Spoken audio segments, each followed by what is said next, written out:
اولی به صحنه خواهند آمد و این پرچم‌ها رو به شکل نمادین هدیه خواهند داد و به گردن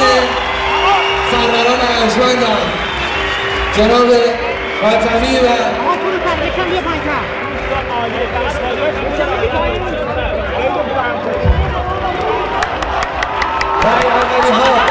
آقای خاتمی شاید آقای مصطفی عزیز به دانشون و میسان ای سبزپوش هم شاید آقای خاتمیشون رو بودن. نام مبارک فاطمه زهرا سلام میسان نماینده های سلطنتی همه نوجوانان خوشبینی که نافشو نگید امروز عشق حسین موسوی رو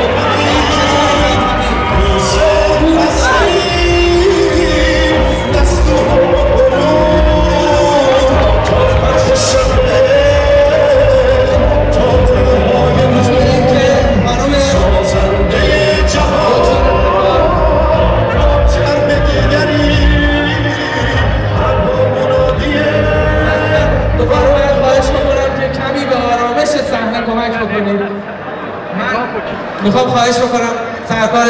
خانم دکتر رهنورد برای ما حتی اگر کلامی و جمله‌ای ما رو مهمان بکنن بعد فرمایشات شیرین آقای مهندس موسوی رو خواهیم میشه.